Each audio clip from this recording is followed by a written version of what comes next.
pembelajaran Bu Asti nanti? Peserta didik diharapkan mampu mengkaji tentang penerapan nilai-nilai Pancasila dalam kehidupan masyarakat. Terus area pengembangan yang ingin dicapai Bu? Yaitu tentang nilai-nilai Pancasila. Oke, baik Bu Asti. Jadi strategi pembelajaran Bu Asti nanti lakukan itu bagaimana? Strategi dalam pembelajaran saya itu saya ambil PBL, yaitu metode diskusi. Diskusi pengetahuan. Kalau penilaiannya nanti Bu bagaimana? Dalam bentuk apa? Penilaian saya dalam bentuk saya memberikan LKPD, kemudian saya nilai pada saat mereka bekerja kelompok. Di situ saya nilai keefektifan siswa, apakah siswa ini serius dalam diskusi, apakah dia sedang main-main, ataukah serius, ataukah ketawa-ketawa. Kemudian sasarannya nanti ini pembelajaran Ibu di kelas berapa? Sasaran kelasnya? Saya ambil kelas 10 jurusan PKJ. Kelas 10. Waktu pelaksanaannya Saya ambil hari Selasa. Selasa tanggal berapa itu ya? Selasa tanggal 8. Tanggal 8. Oke, baik Bu Asti. Jadi Bu Asti nanti ingin melakukan observasi di kelas 10 TKJ hari Selasa tanggal 8 ya Bu Asti. Iya, Bu. Oke Bu Asti. Jadi terima kasih Bu Asti sudah melakukan percakapan praobservasi pada pagi hari ini. Semoga pembelajaran Ibu pas observasi nanti berjalan dengan lancar.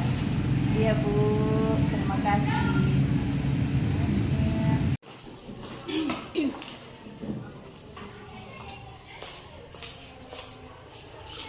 Assalamualaikum warahmatullahi wabarakatuh. Waalaikumsalam warahmatullahi wabarakatuh.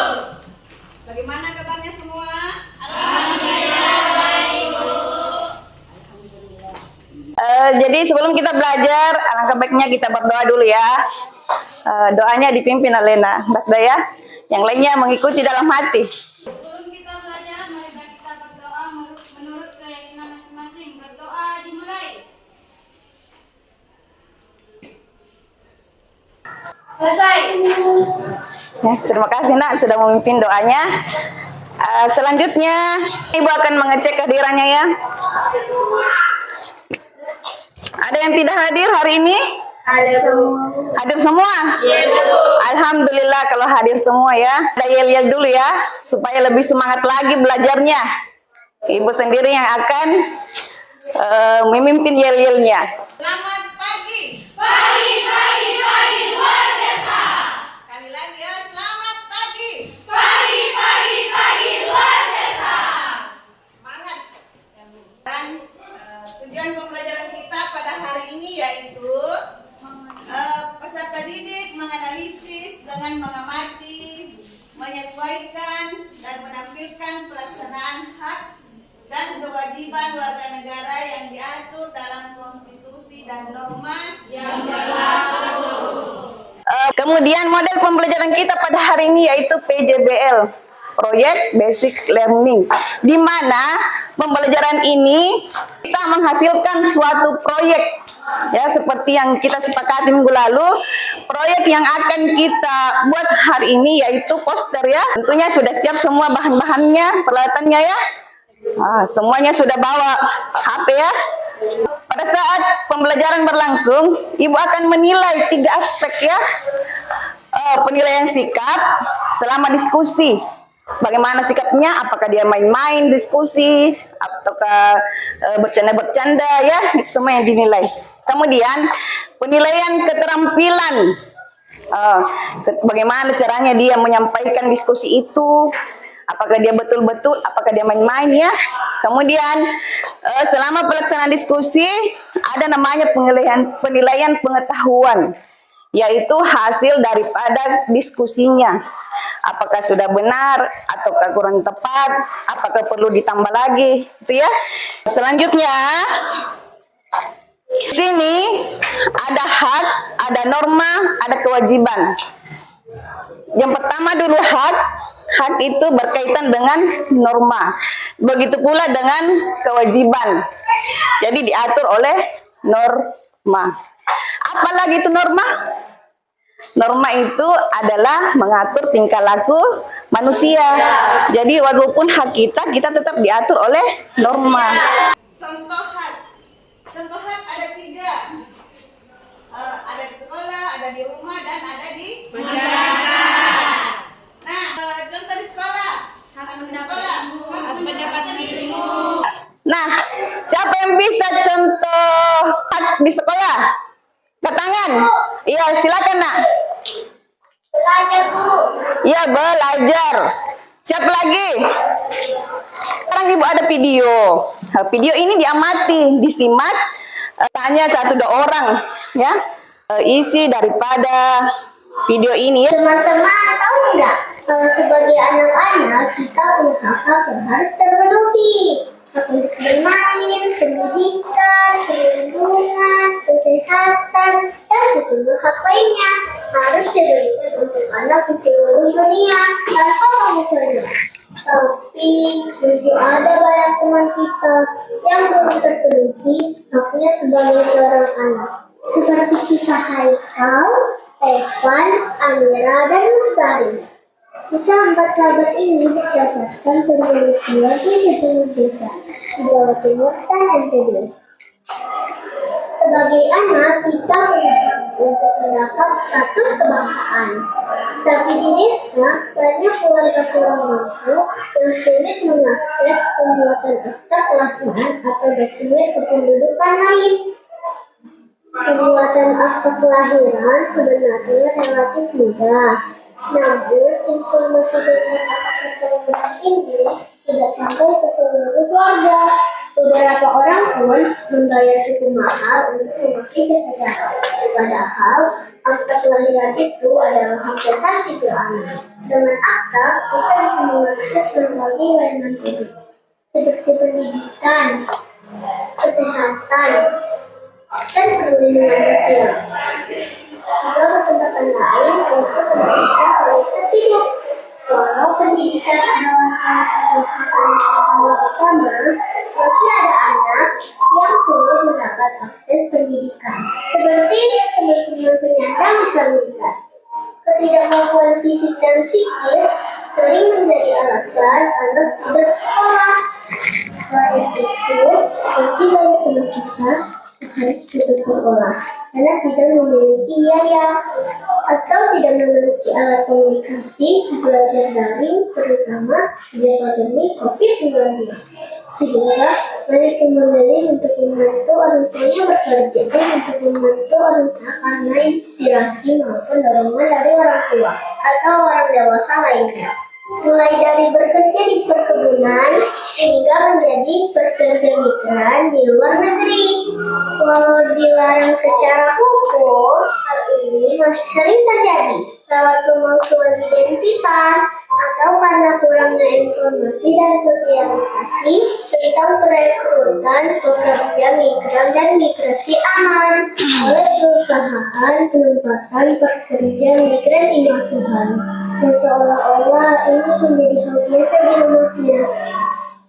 Saat berada di rumah terus selama pandemi, ada teman-teman kita yang keluarganya jadi lebih sering bertengkar. Teman-teman kita jadi tertekan, takut, bingung. Selain itu, kondisi tempat tinggal dan MCK yang kurang layak juga bisa menimbulkan kekerasan seksual pada anak. Jadi, kita harus lebih waspada dan berhati-hati. Diskriminasi maupun kekerasan verbal dan emosional juga sering menimpa anak yang datang dari komunitas minoritas disabilitas. ejekan, pelabelan, dan prasangka yang mereka terima. Banyak anak dari komunitas minoritas yang berlabuh melihat keluarganya ditolak masyarakat sekitar. Padahal sebagai sesama manusia, kita harus saling menyayangi dan menghormati teman-teman kita, apapun kondisi maupun latar belakangnya. Semua cerita tadi adalah bentuk Oke, sudah disimak ya. Nah, pertanyaannya, adakah yang kalian amati tadi yang berkaitan dengan hak asasi manusia? Siapa yang bisa menyimak tadi? Berikan contoh tentang video yang di atas tadi yang sudah ditayangkan. Apa itu? Jangan malu-malu. Iya, oke. kurangnya hak asasi manusia pada masyarakat di sekitar. Ya, kurangnya Hak asasi manusia pada masyarakat. kurangnya hak asasi di masyarakat. Sudah mengerti semua? Ya. Ibu akan bagi kelompoknya menjadi 4 kelompok ya. Karena sudah dibagi kelompoknya ya menjadi 4 kelompok. Jadi saya persilakan untuk kalau ke kelompoknya masing-masing. Ayo sekarang dimulai. Gimana? Sudah siap semua? Siap. Iya. Kalau sudah siap, Ibu akan membagikan LKPD-nya. Kelompok 1, ya. Kelompok 2, kelompok 3, dan Kelompok 4. Coba KKPD-nya itu dibaca ya. Ada petunjuk pengisian itu. Kemudian pembuatan proyeknya sudah siap semua bahan-bahannya? Sudah. Di sini membuat proyek apa? Klik apa? Dari HP? Iya, Bu. Di sini pakai HP juga? Iya, Bu. Pakai HP juga ya? Semua? Oh iya. sebelum mengerjakan LKPD-nya, kan proyek yang kita buat hari ini yaitu tentang poster ya. Jadi pembagian daripada pengerjaannya, ada yang bertugas mengerjakan LKPD-nya, yang soal latihan yang ada di LKPD, ada juga bagian yang membuat poster. Jadi dibagi-bagi ya. Kan tadi ada kriteria 3 dinilai ya. Harus efektif semua, harus aktif semua dalam kelompok.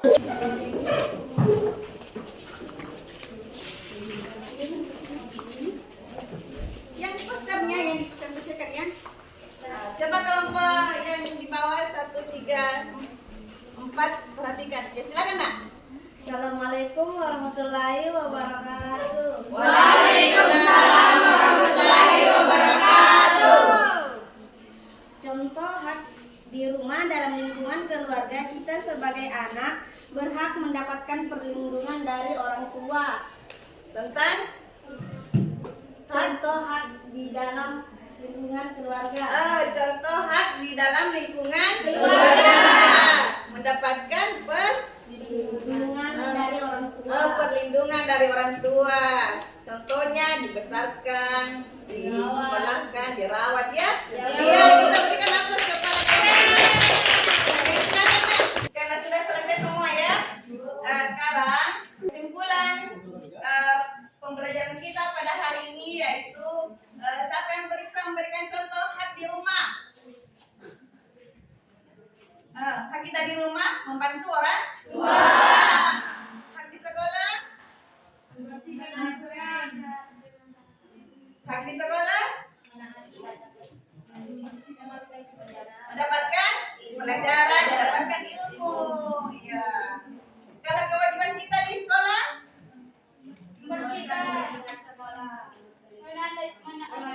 Menaati peraturan. Datang tidak terlambat, datang tepat waktu. Itu semua adalah kewajiban kita. Hak, kewajiban sudah bisa dibedakan ya? Sudah. Kemudian semoga pembelajaran kita hari ini bermanfaat dan jangan lupa belajar dengan giat. Ibu ada refleksi ya, jurnal refleksi peserta didik. Ibu akan bagikan, kemudian diisi. Setelah diisi dikumpulkan. Iya, dikasih saja atau enggak atau senang sekali? Ya. Saya hitung sampai 5. 1, 2, 3, 4, 5. Sudah? Sudah. Ya. Ibu akan menyampaikan materi yang akan datangnya minggu berikutnya, yaitu tentang kasus pelanggaran hak dan pengingkaran kewajiban warga negara. Bisa dipelajari di rumah, bisa buka Google ya. Ibu. Sekarang penutup, mari kita menutup pembelajaran hari ini dengan berdoa. Siapa lagi yang pimpin doa penutup? Oh iya, silakan nak. Yang lainnya mau ikut ya. Perhatian. Siap. Sesudah kita belajar, marilah kita berdoa. Doa dimulai. Sekian dan terima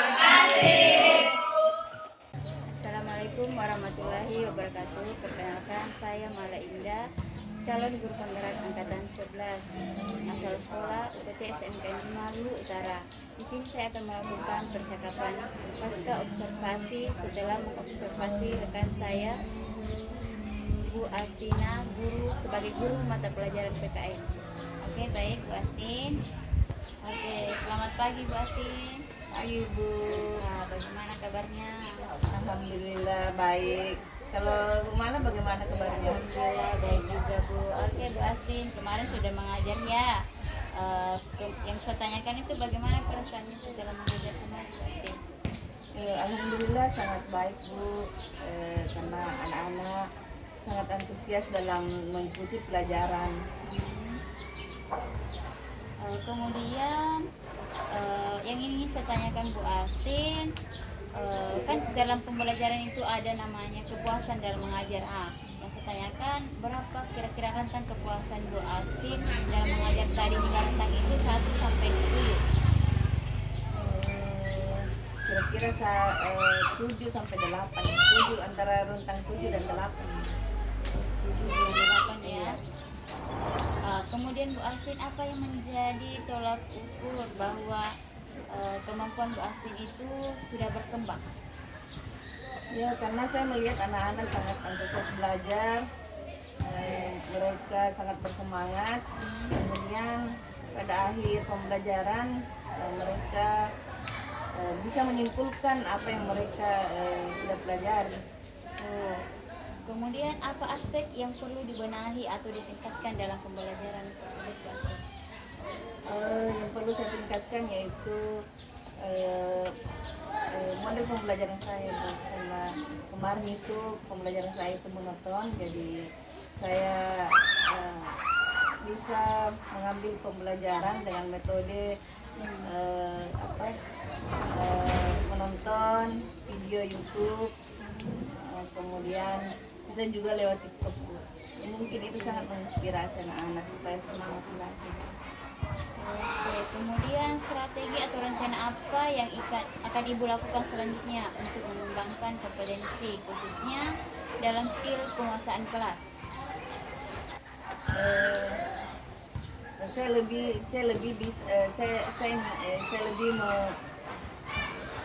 Saya akan lebih menguasai materi saya Bu. Saya anak-anak dilibatkan dalam belajar. Kemudian media-media pembelajaran saya harus kuasai. Selanjutnya Bu Astin, apa pengalaman paling berkesan pada saat proses pembelajaran?